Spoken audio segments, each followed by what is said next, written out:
It is really wonderful to see old friends and new friends here today. We're thrilled to have you here. We have an exciting morning planned. This is I was promised a fireside chat, but I don't see the fireplace. So it's just a conversation then with Dr. James Bullard. He will discuss the economy, elections, and education. Boy, those are three topics which are also relevant right now, also interconnected, and I couldn't think of anybody better to be here to talk to us about them. So we'll spend about an hour in conversation. My name is Andrew Reeves. I am a professor of political science and director of the Weidenbaum Center on the Economy, Government, and Public Policy at Washington University. The Weidenbaum Center is a really special place at Washington University. We're a research institute that supports social science research across many disciplines. We also partner with folks all over campus, all over St. Louis, all over the country to bring public affairs programming to the public, and also our special events like these to our members. Because we are an endowed center and have lots of supporters, the Weidenbaum Center is able to provide hundreds of thousands of dollars each year in supporting faculty research, as well as helping faculty go out there and get external funding for their grant work. And as I mentioned, we also sponsor many public affairs programs like these. And that's all in service to help serve as a bridge between scholars, policymakers, and the public. As I mentioned, we are thrilled to have Dr. Bullard here with us today. I want to especially thank Rich Reifel. Rich was really instrumental in making this happen. And I'll say the first time I met Rich, our mutual friend Tom Eschen took us out to lunch and said, you really need to meet Rich. He's great, like he's a super connector. And the first thing Rich said was, well, I'm leaving, I'm going to Purdue. And I thought, well, it was really great to meet Rich, and I clearly like a free lunch, but Rich has just been amazing and has really made today happen. So thank you for that, Rich. This morning, Jim and I are going to have a conversation. I'm going to ask him a couple of questions, and then we'll open it up to all of you. We are joined by a couple of media folks, including we're being streamed only to a handful of media, though they will not be asking questions today. So without further ado, let me go ahead and get to my introduction of Jim. So Jim Bullard is the former president of the Federal Reserve Bank of St. Louis and one of the nation's foremost economists and respected scholar leaders. He was chosen in July 2023 as the inaugural dean of the reimagined Mitch Daniels School of Business at Purdue University. Jim is also a distinguished professor of service in the Daniels School's Department of Economics. Bullard is charged with developing and implementing Purdue's reimagined approach to a top-ranked business school across undergraduate, graduate, executive, and research programs, preparing tomorrow's business leaders and entrepreneurs in the Daniels School that is grounded in the principles of free enterprise and in the hallmarks of a well-rounded Purdue education with a particular emphasis on tech-driven, analytics-based business success. Sounds pretty important. Serving 15 years as the president and chief executive officer of the Federal Reserve Bank of St. Louis, Jim earned significant praise for his longstanding leadership and innovative thinking as part of the Federal Open Market Committee, the FOMC, in guiding U.S. monetary policy. While serving on the FOMC, St. Louis-based macroeconomic advisors named Bullard the FOMC's second biggest mover of markets in 2010, behind Chairman Ben Bernanke, and the biggest mover of markets in 2011 and 2013. It's pretty amazing. When Jim speaks, markets listen. Before becoming president in 2008, Bullard served in various roles at the Federal Reserve of St. Louis, starting in 1990 as an economist in the research division. His research has appeared in the premier academic journals of the discipline, including the American Economic Review, the Journal of Monetary Economics, Macroeconomic Dynamics, and the Journal of Money, Credit, and Banking. The majority of his research is some form of macroeconomic analysis, focusing on monetary policy, inflation, deflation, and macroeconomic stability. Bullard served as an honorary professor of economics at Washington University in St. Louis, where he also sat on an advisory council for the Department of Economics, as well as several other advisory boards. Born in Wisconsin, Bullard grew up in Minnesota and received his doctorate in economics from Indiana University in Bloomington. He holds bachelor's of science degrees in economics and in quantitative methods and information systems from St. Cloud State University in St. Cloud, Minnesota. So please join me in welcoming Jim Bullard.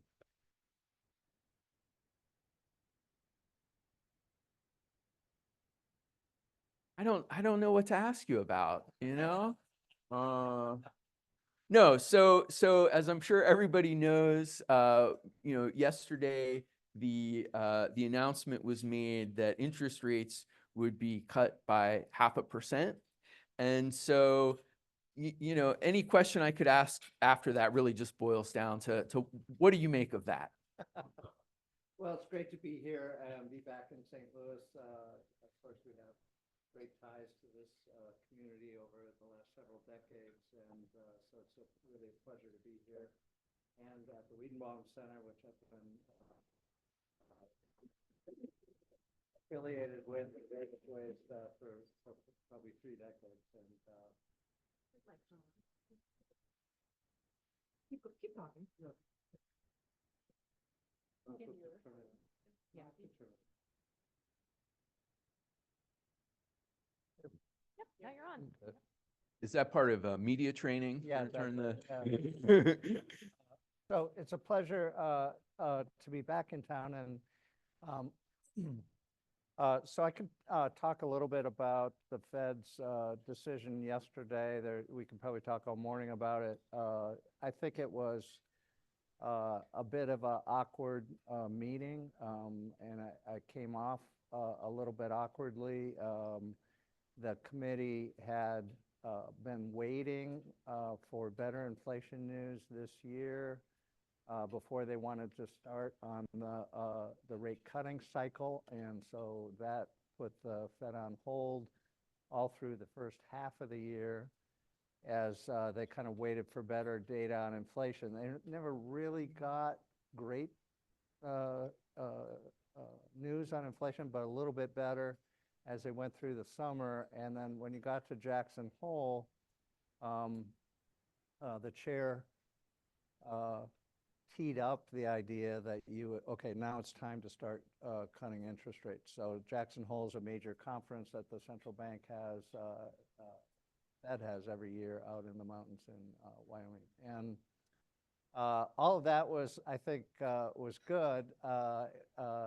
The chair has said, and the committee members have said, that the first step in the downward direction would be momentous, a kind of momentous occasion. And I think, you know, knowing how the place works, is that they thought, okay, we'll tee up September, that'll be our start, and we'll just march down. You know, we'll go 25 basis points per meeting. So now, but as they got through, as the run up to the meeting, things got very volatile. Wall Street at some points had the probability of a 50 basis point hike close to 0. And at other times they had it close to 100%. And so Wall Street wasn't sure what to think, and global financial markets weren't sure what to think. And that kind of ran away a little bit, and you could see yesterday in the announcement that the committee was split because this was a meeting where they put out the so-called dot plot, and if you look at the dot plot, a lot of people on the that are on the committee said that there would be only 3 cuts this year, so that would suggest, or some only, so that would suggest if you went 50 basis points this meeting, you were going to skip one of the other 2 meetings. That doesn't seem to make that much sense. So there are people that wanted to do less, others that wanted to do more, and I think that the chair had to manage that process. But the 50 basis point hike creates the 50 basis point cut creates some awkward dynamics here where now you have to say, well, is this the pace that you're going to go at? Are you going to do this for several meetings in a row so that if you did, let's say, 4 meetings in a row, that you'd be 200 basis points lower by the first quarter? Is that what you're going to do? Or no, this is just, we just did it this one time, but after this, we're going to go to 25 basis points. Well, what was the urgency about the 50 basis points? Is the economy going into recession? Are we in trouble? And the chair worked hard on that and said, no, everything's good about the economy. So it's just a little bit awkward, I think. It can all be managed and will be managed, and they'll do a good job with it. But I think it just you just got a little bit out of sync here as you're going into the meeting, and so now you've got to reconcile. So the market reaction was actually the opposite of what you would think. Markets got what they wanted, but then rates actually backed up a little bit, and equities sold off. So I think it was actually a little bit hawkish compared to what markets were expecting, and so that's a sort of funny reaction to this. What the committee said was, yes, we're going 50 today, but we're not expecting to do all that much in the rest of the year. And next year, we're going to slow down to a slower pace of rate reduction. And so the end point maybe is a little bit higher than what Wall Street would have thought by the end of 2025. So those are some initial comments on this. But I would say overall, let me say this, just for this audience here, that this has been a super successful policy. So these are all good problems to have. So even though it came off a little bit rough yesterday, I think these are great problems to have. You had a lot of inflation in the U.S. 2 years ago, and the Fed was behind the curve. We took very aggressive action in 2022, 4 75 basis point increases in a row. Went to a 20-year high on the policy rate, and inflation immediately started coming down, starting in the second half of 2022 and into 2023. And lo and behold, you got rid of the inflation, most of the inflation by now, and you didn't have a recession. So it could have gone very badly. Inflation could have gone up even higher. You could have had a 70s type era.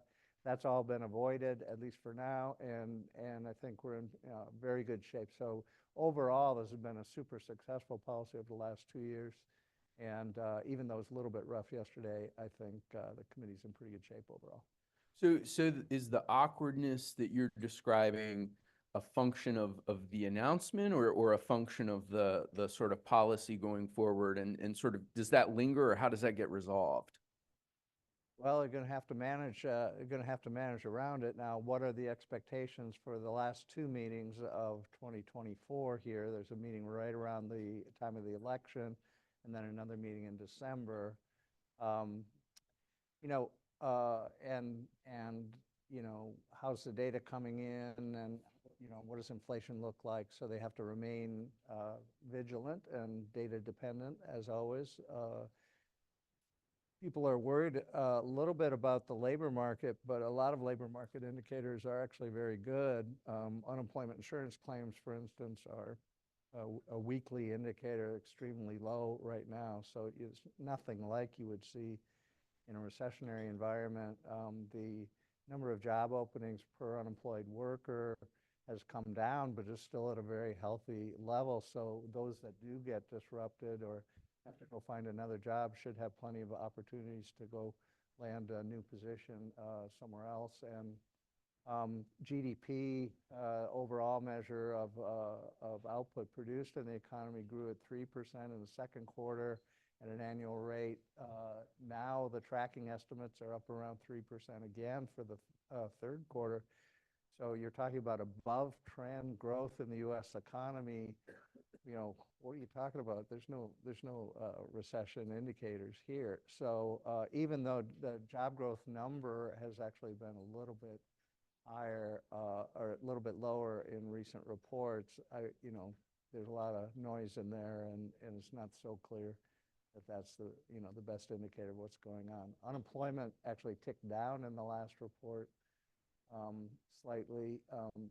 One thing that's about unemployment, it's been running in the 3% range, really, really low for the U.S. economy. That's a super low number.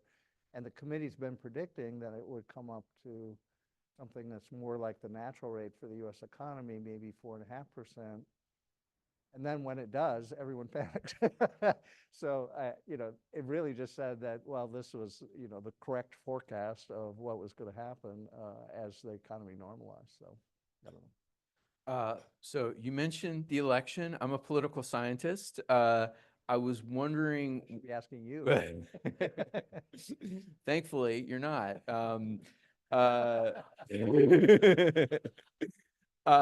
I'm just wondering if you could speak to how you think the election is playing, both in terms of the minds of investors, and also, I mean, even before the decision was announced, you had both Republican and Democratic politicians talking about what they thought the Fed should do. How do those sorts of commentary, how does the presence of the election play into these decisions that the Fed is making, obviously maintaining this idea of independence of our central bank?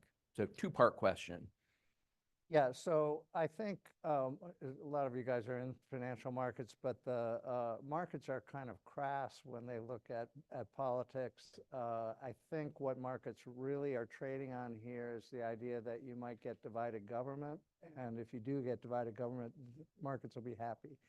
So what they probably don't want to see if you're in financial markets is a sweep by one party or the other of the House, the Senate, and the White House. So a sweep means that one party or the other might go a long ways on their agenda.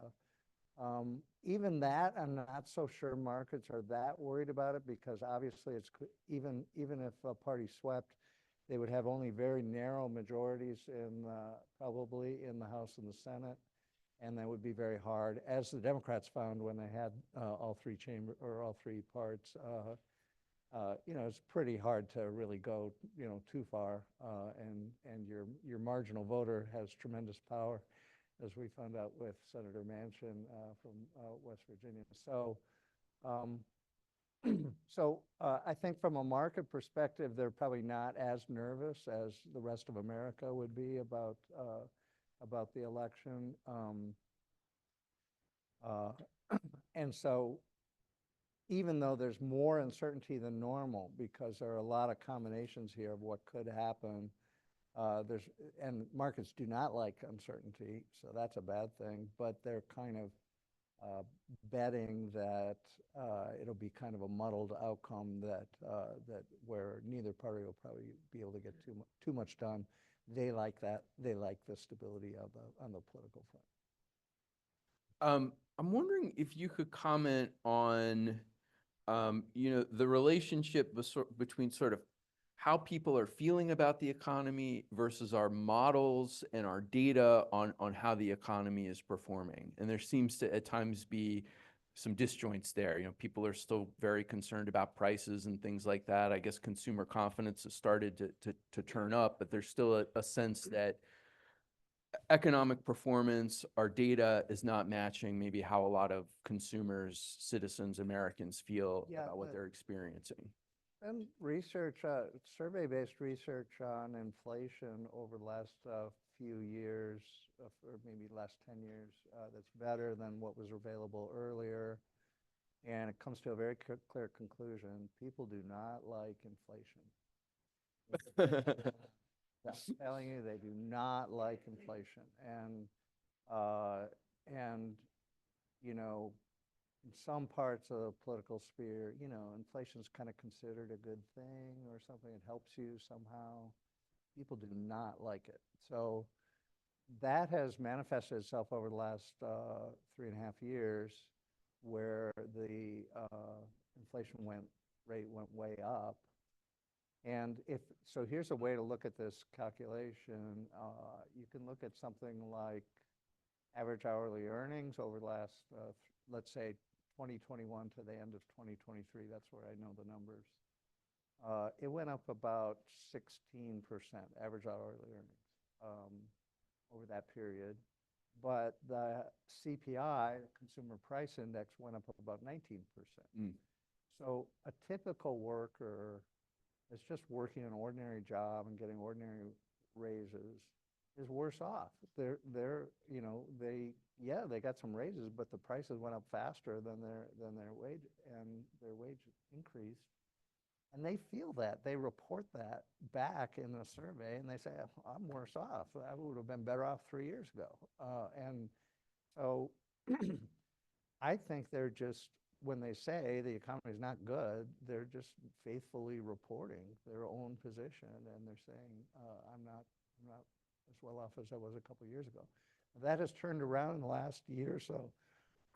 As inflation has come down, now wage increases have outpaced. But what most people are talking about is that over the last couple of years, I've actually lost ground. I'm just working my ordinary job. I got my ordinary raises. I'm actually worse off than I would have been. And it's kind of a double whammy, because for most people, if you thought I'm 42 years old and now I'm 45 years old and I'm working in the same job, most of the time you would think that, you know, maybe a promotion, or, you know, you got your raises or whatever, and you'd be making more in real terms at 45 than you would at 42.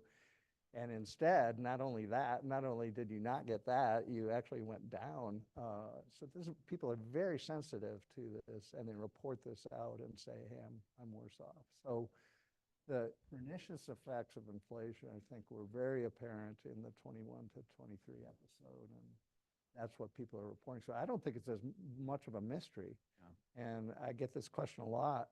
Gosh, it's a mystery. GDP was growing, so what's the problem? Yeah, these are sort of macroeconomic indicators versus individual level. Now, some individuals switch jobs or something. I just switched jobs. And you might do better when you switch jobs. And some job switchers, you know, if you look at that data, they did do pretty well. And so that does happen. But people are a little cranky about that too, because they don't really like the idea that, well, I had to pay a lot of fixed costs to go switch to a new job, maybe a new city. And yes, I'm getting paid more, but that was kind of a big process, you know, to do that. So. I want to talk about your new job, but before we do that, would you say a little bit more? I mean, we are in such a polarized time politically.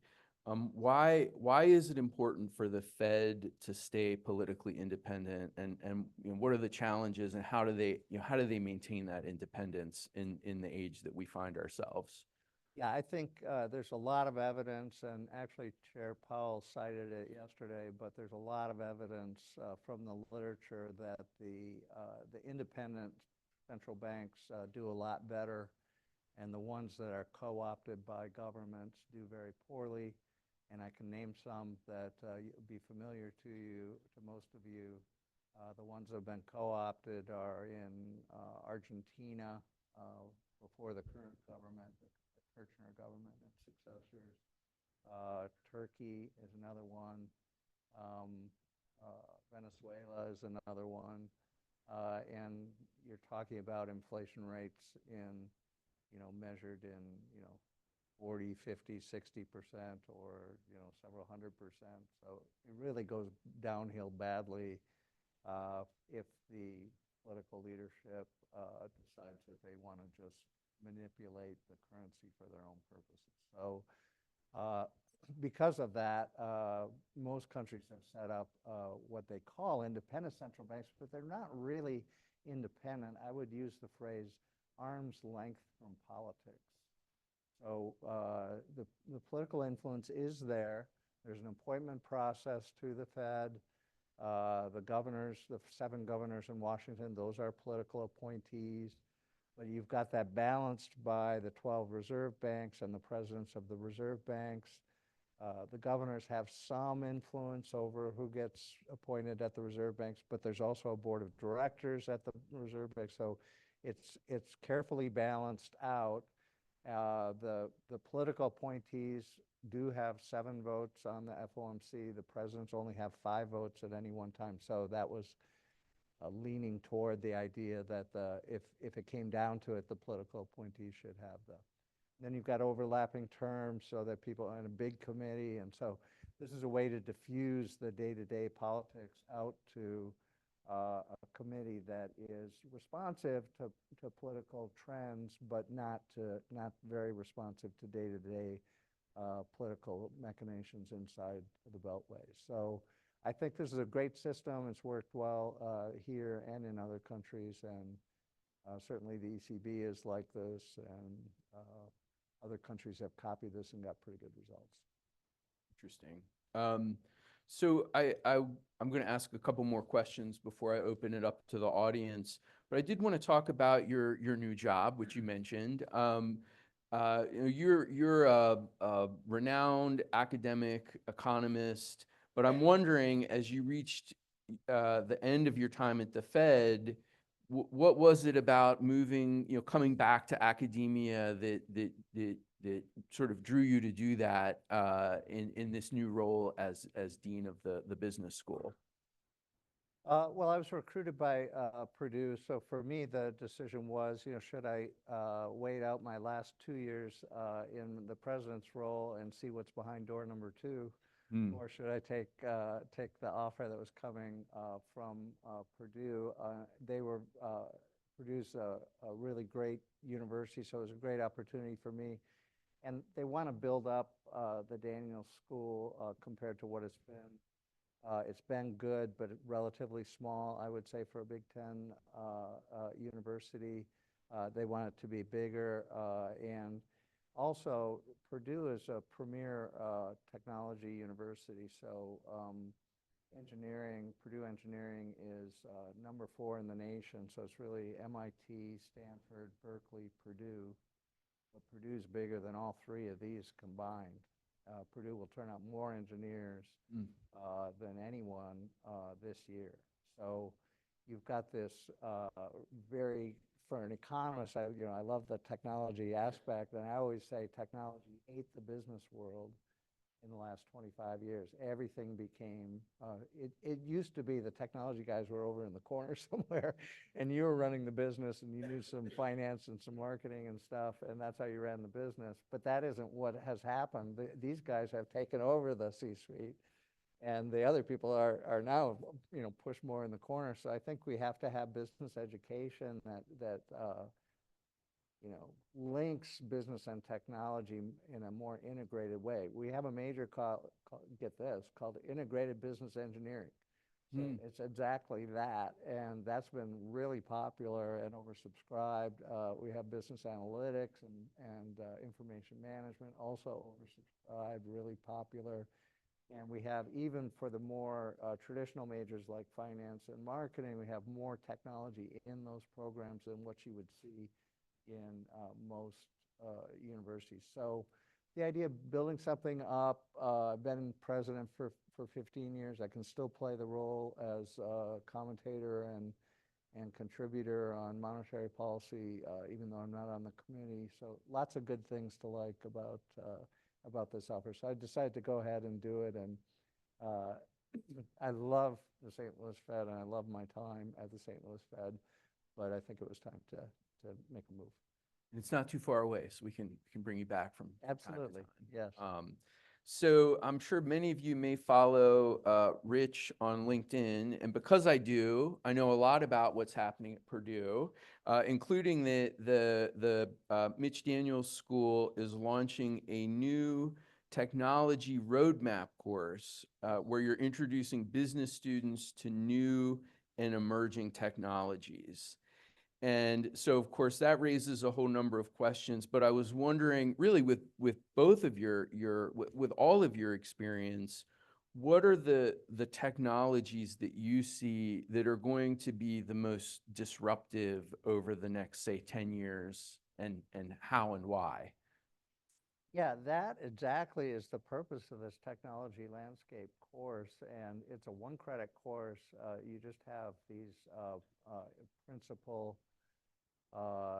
investigators on a particular topic, and they just come in and talk at a high level about what they're working on and what the technology is that they're thinking about.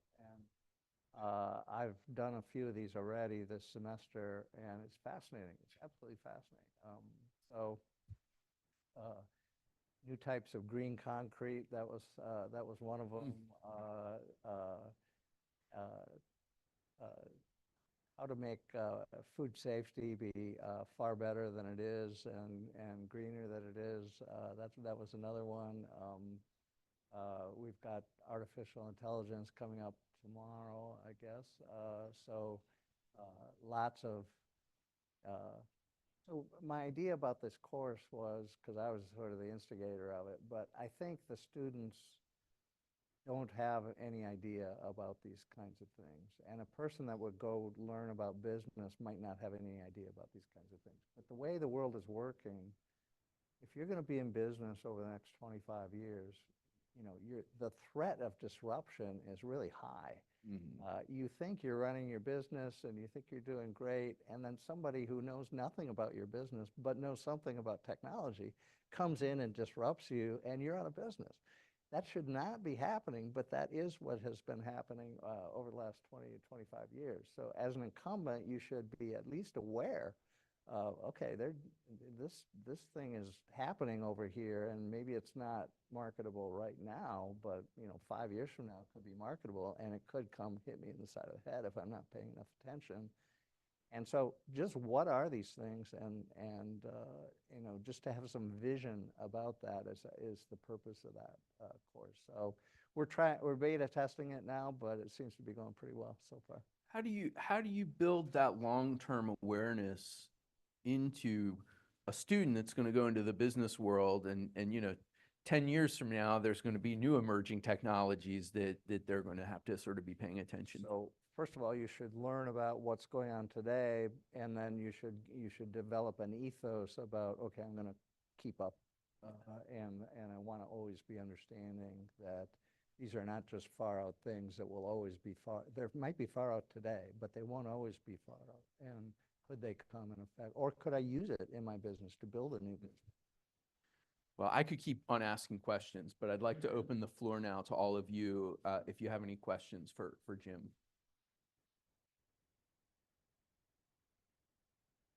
We'll bring you a mic. Thank you. Hi, nice to see you again, Jim.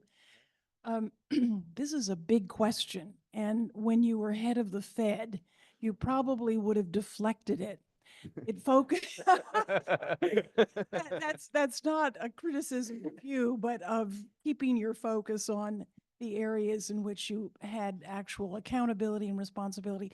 There's a relatively new book called What Went Wrong with Capitalism. Are you familiar with it by any chance? Somebody sent me an email. Okay. The author is a Financial Times business writer. And if I can boil it down, what he's saying is that we have become too cautious about protecting the populace from recessions, and we do it through expanded government spending. So it's really a question about fiscal policy and perhaps revisiting the merits of a Keynesian deficit spending approach, which has resurged in the last 20 plus years. So there is a question in there. How do you feel about the extent to which we have tried to protect the populace from recessions through intervention by the government to save an automobile manufacturer or in other ways. Right. So I have actually read a review of this thesis, and being a macroeconomist and an active researcher on this similar topics, I could probably talk all morning about it, but I do think this idea of, well, what is the optimal mix of macroeconomic policies that you'd really like to have? And I think that's a great question now to start talking about again. And there has been a notion that somehow fiscal policy has been, I don't know, sort of wrong somehow. But I think I guess what I would say is that the general lesson from the 80s, some people didn't get the memo, but the general message was, don't have government doing things unless they absolutely have to do them. If you can do it through the private sector, let the private sector do it, because the government's going to be very hard to manage. It's not going to be as efficient as it would otherwise be. So, for instance, nationalizing steel or nationalizing industries and stuff like that, it tends not to work very well because it gets all wrapped up in China is one that has nationalized steel industries, and it's disrupting the entire steel market all globally. So, because they heavily subsidize steel production. So I think you don't want to do stuff like that. Keep the government to the things that the government has to do, and then try to manage it, make sure that they do those things well. That was the memo. So size of government, you'd like to keep it down if you can. Now, the idea of insurance for some things, which you're talking about, like you have an unemployment insurance program. People get disrupted, they get thrown out of work, we understand that. We try to help them during that phase and try to get them back into the labor market as fast as we can. There's a whole literature about how to do that as best as you can. That's a great thing. That's a great thing to be doing, and it's a great program. Do you want the monetary guys to be fixing the unemployment problem? I've often pondered about this. Well, in monetary policy, you're talking about the real interest rate that people are getting, and you're manipulating this real interest rate around. You're just, if you have the wrong interest rate, you're distorting the entire global credit market in order to, at least in the rhetoric, in order to help some people that are unemployed. But no, get the policy to help them be the unemployment insurance scheme and get that to work well. You do want that to work well and help them get back into the market and find a job. You do want that to work well. But why distort the entire economy, all kinds of other things that are going on, and the amount of investment that's going on, and the direction of investment, and so on? That's all getting distorted by monetary policy. So I think you want the monetary guys to focus on, we want smooth credit markets, and we want those working well at the correct interest rate. And then you want the other things to be handled through more direct programs, and you don't want to really conflate the two. And the literature really wrestles with this. So the literature, you read lots of papers. I'm an editor of a journal too, and you get lots of papers in saying, well, if there's a certain kind of risk out there, then should monetary policy, be adjusted in order to help try to fix this problem over here or that problem over there? And you kind of have to scratch your head and let's have policies that actually do what we want them to do and actually help fix a problem that we want them to fix. So sorry to ramble on, but that's the gist of what I've been working on. Yeah. Jim, thanks for coming back to St. Louis. I think most of us would agree that financial literacy is at a low level, probably because it's not taught in the schools. So I would ask you, what are you thinking about doing, or what are you doing for your students? And what advice would you give us in perhaps helping Washington University be better in helping improve financial literacy? Yeah, well, I love this question. At the St. Louis Fed, we worked a lot on this, and the state of financial literacy is low. It isn't taught. It's gotten a little bit better, but it's still really not taught. And You don't get economics until you go to college, and then half those students never take an econ class either, or maybe 3/4 or 80% never take an econ class. So the number of people that you have out there in the society that have learned a little bit about supply and demand and stuff is actually very low.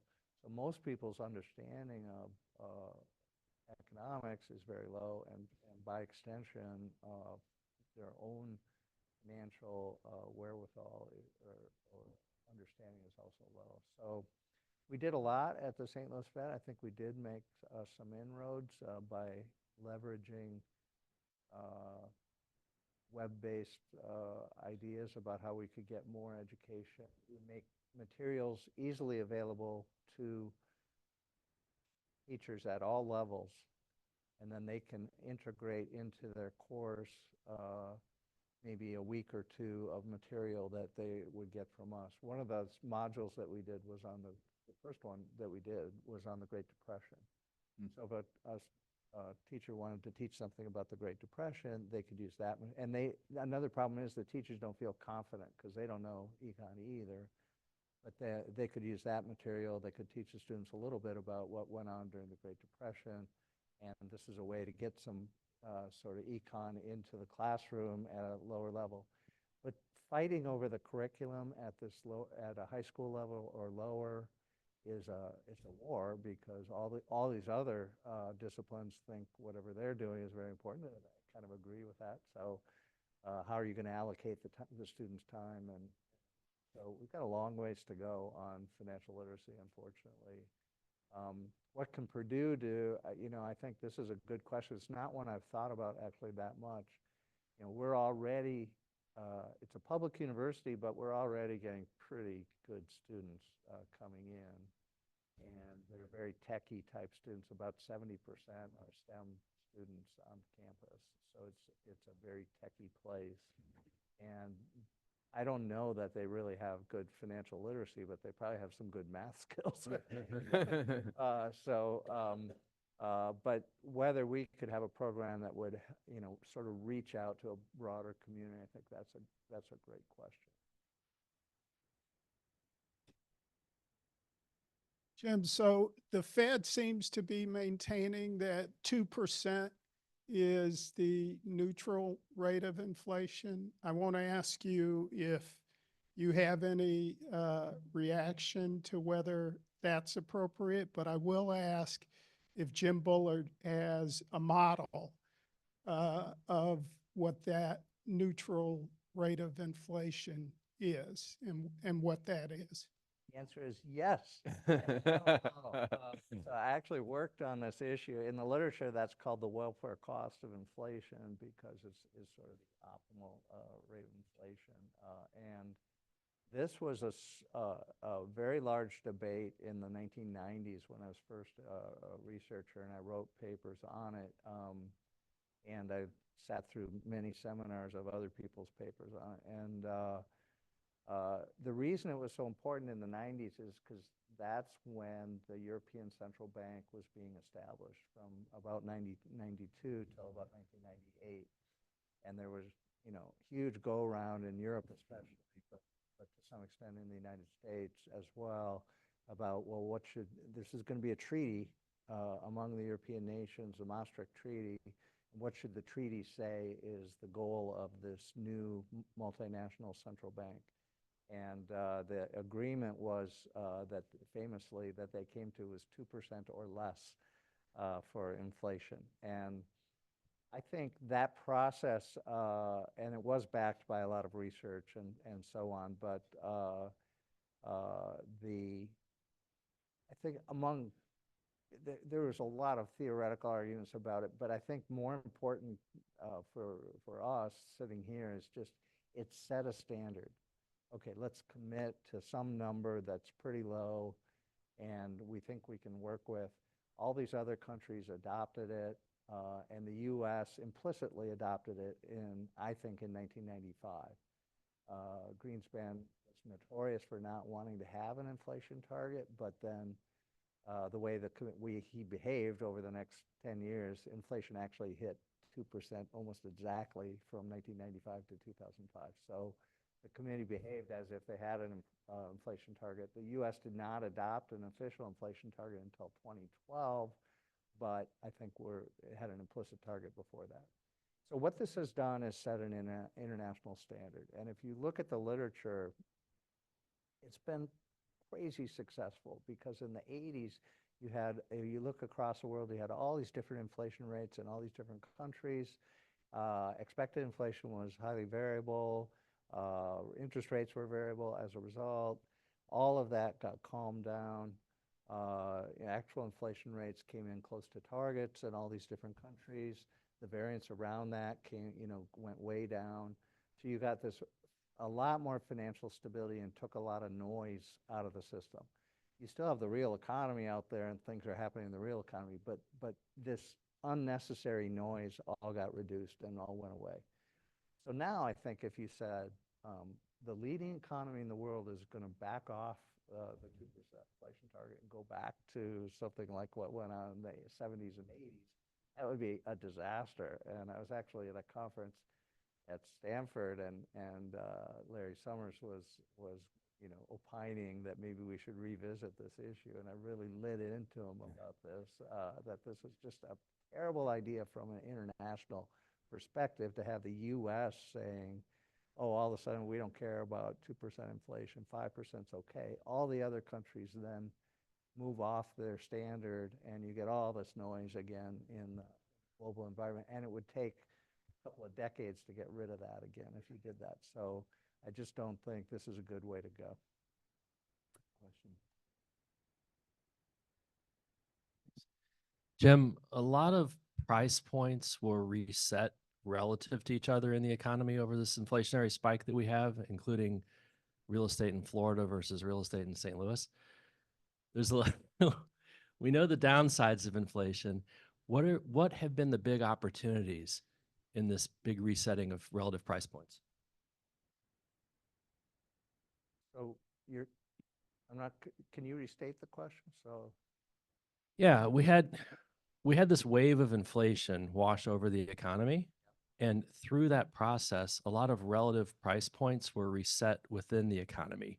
We've all talked about the costs of inflation, but there are opportunities in that as well. Where do you see the biggest opportunities in that? Okay, so if you thought in, let's say, 2019, that all the relative prices were all right, then inflation's just a distortion. But you seem to be saying some of those prices were not actually the right prices, and so the inflation came along and made people rethink, what exactly are we trying to do here?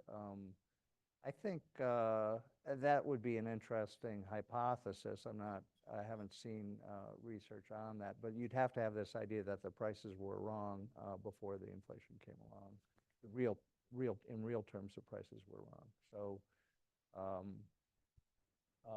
I do think the pandemic was a gigantic shock, and it changed thinking, especially on property and housing. So the Fed made a mistake, and I was on the committee, and I went along with it, but we made a mistake in March and April of 2020, even though many things were exactly the right thing to do in the middle of the pandemic crisis. There was one thing that was not right, which was we said that we thought housing would really suffer because of the pandemic.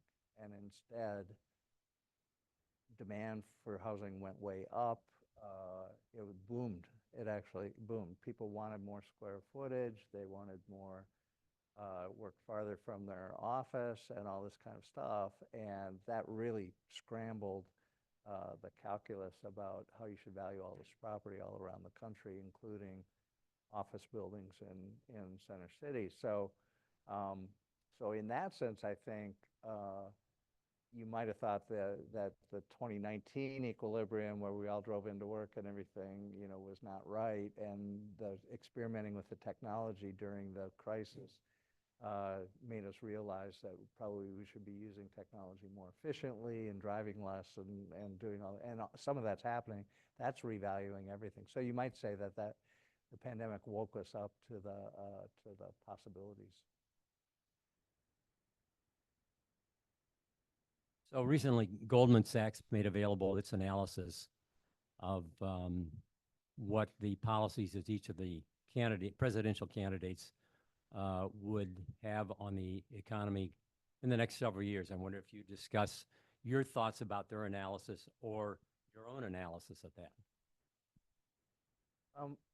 Yeah, I don't know. Presidential candidates make a lot of proposals as if they're running for dictator, and they're not.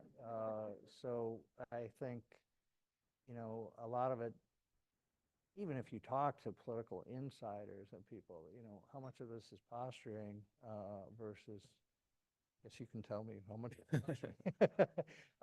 And so I'm not quite sure that they're evaluating, you know, if they did everything they said they're going to do, you know, what would the deficit effects be and other things.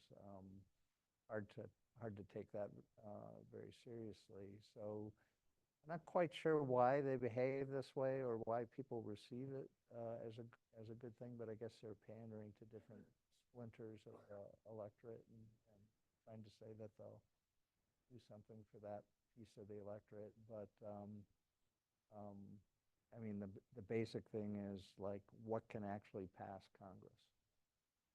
And the answer is not very much. One thing I do think is important, let me rail about this a little bit. The corporate income tax in the U.S., the corporate income tax was out of line with international standards. We were up here, and all our rivals in Europe and elsewhere had gradually come down over time. So they were down here. So both parties, Obama had a proposal to lower the corporate income tax, and the Republicans wanted to lower it further. So to pick up on that issue, I think was a good thing for the Trump administration to do, and they did get it down. Not sure now you want to go back up. So I think Friedman used to talk about the double taxation of capital. You're taxed at the corporate level, and then you're taxed again at the individual level. I think people lose sight of the fact that this is not a free thing. You know, we're trying to accumulate capital as a nation because it makes our workers more productive. When our workers are more productive, we can pay them more in real terms. So this is where we want to go. You really want to get the capital to be higher and more efficient. And you should start thinking that way instead of start thinking about, you know, how can we limit the amount of capital that we have, or how can we become poor, capital poor. We don't want to do that. That's very disturbing for the wealth of the nation. So.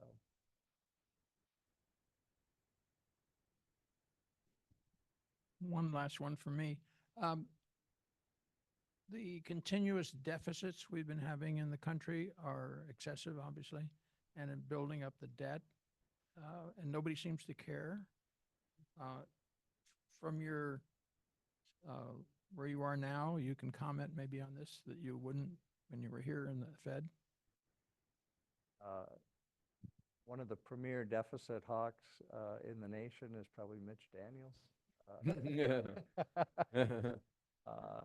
He's when he was head of the OMB at one point, and before he was governor of Indiana, but he does not like debt, I'll tell you.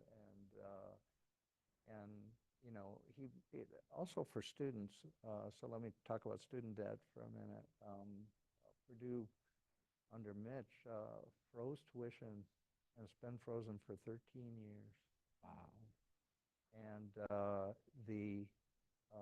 that means that it's a pretty good deal to go to Purdue, and the students do not come out with very much debt. So the amount of time that they would have to work, the median guy would have to work a job to pay off the median amount of debt. It's like 2 months or something.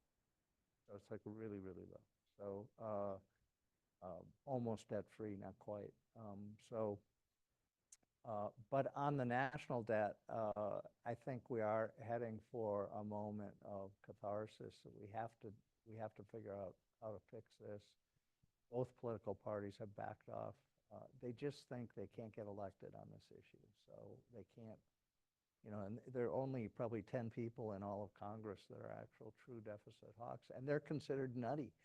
You know, I think the other people are the nutty people, but so I think this will come to a head, I think, next year. and sort of what are we doing and where do we think we're going? The only silver lining, and I'm not sure if it's that great of a silver lining, is that the U.S. has tremendous capacity to borrow internationally. I do not think that, you and I might have tremendous capacity to borrow. I don't think that means we want to go way up to whatever the market will give us. But the U.S. does have a lot of capacity, and that's why it doesn't manifest itself as a crisis on any particular day. But still, you don't really want to be running up such a big debt. Where's Ross Perot?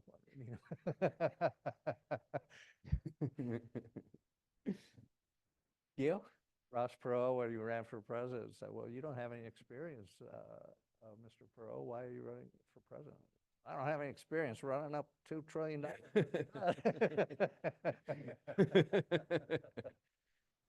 My question has to do with regulation. Earlier in your remarks, you mentioned that the tech world is driving the C-suite more than it ever has before. And some of those tech companies have become true super giants with an amazing ability to control very wide swaths of various retail sectors, et cetera. So what would your view be on the need for more regulation of the tech companies that really constitute a new form of monopoly, maybe? So on the question of competition policy, I think we are floundering. I mean, I think my Chicago economist instincts are that I want healthy competition in all markets, okay? And when you see Silicon Valley, it's all about sealing up certain types of network effects so that you can create an instant global brand, and then you're the only player in that instant global brand. Now, how much competition is there really? I think it's a good question, but there's certainly network effects, and I don't think that our competition policy has caught up with the fact that these network effects are so powerful. Now, sometimes my economist friends will come back to me and they'll say, sure, there's Facebook, but before Facebook, there was MySpace, and MySpace is out of business. And you can always tell that story in Silicon Valley that there was some precursor or somebody else who did not. In the search world, there was Ask Jeeves, which you probably don't remember now, but that was a search engine. You don't hear about Ask Jeeves anymore. It's Google, maybe Bing, so there's not much competition. So I think that our legal community, it's mostly lawyers, so maybe that's one of the problems. It's mostly lawyers that are thinking about competition policy, and I think it probably just needs a big rethink.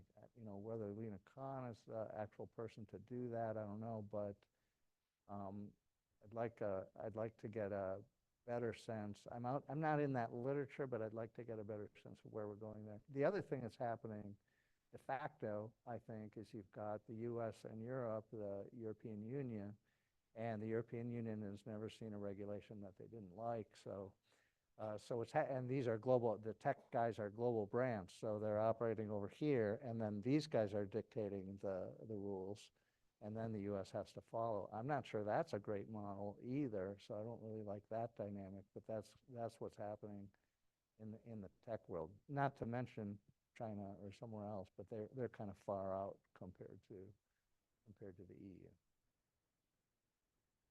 Make this the last question. Thank you. Back to the inflation in 2%. How do you think about some of the inflation alarmists are talking about some structural changes to the global economy, the nationalization of industries, the U.S. reshoring semiconductors, and trying to build a battery industry, and maybe some of the demographic issues that appear to be inflationary on under the surface of the economy. And does that raise the potential 2% threshold? The short answer is no. You can still hit 2% inflation whether these effects occur or not. But that question is about deglobalization. So, so let me rant even more than I've already ranted about this issue. So I'll just give you Jim's view of what I think happened. So my reading of it is that in the 80s and 90s, there was and really the whole post-war era, there was a sense that what the U.S. wanted to do was take our great companies and create global brands, because you can make a lot more money if you sell to 8 billion people than if you just sell to 300 million people. And you had examples like Coca-Cola, which had a global brand strategy going way back into the 70s and 60s, and all the other companies wanted to do that. And there was kind of a consensus, I would say, across the political spectrum that you should do this. So U.S. was pro-globalization. So what do you want to do? You want to reduce trade barriers all around the world, and you want U.S. companies to compete, but also give the opportunity for foreign companies to also do well and compete in this level playing field around the world. That was the vision. That vision has been upset. And I think Trump is kind of a orthodox Republican in some ways, but when it comes to trade, he's very much on the Bernie Sanders side. And so you had a unity of the right and left saying that they didn't like this globalization thing and they want to go the other way. Combine that with the rise of China, and it's very much related, I think, to the rise of China. And then China having military ambition, political ambition to project power, certainly through Asia and throughout the world, making national security come into the play, and people saying, well, maybe we shouldn't be such naive bumpkins about globalization if it's going to upset our national security strategy. So you get semiconductors, a classic example. Almost everything in semiconductors is TSMC, the big producer in Taiwan. Is that really a good place to be when we rely so much on semiconductors? That was the gist of the act that Congress passed. And actually, Meng Chang, our president at Purdue, was a player in that because he was at State Department at the time. So semiconductors is a great example. And then you've got the big company, Intel, in the U.S. in trouble, having all kinds of problems. Do you want to keep them afloat? So these are tough questions. But I think that kind of thing, I think, is wrapped up with national security as much as sort of just pure economics of the globalization that was kind of the Reagan, Bush, Clinton doctrine that you would have had. Not to go on too long. Jim, thank you for just a really Thank you guys. This was great. What a great group. Yeah. really fantastic conversation. Thank you all for your really outstanding questions. We'll give thanks to Jim in just a minute. I did want to just again thank Rich Rifle for his help in making today possible. Thank you to the staff of the Weidenbaum Center, Alana and Elizabeth, for making this all happen. I also just wanted to highlight, we have other events that are coming up, so take a look.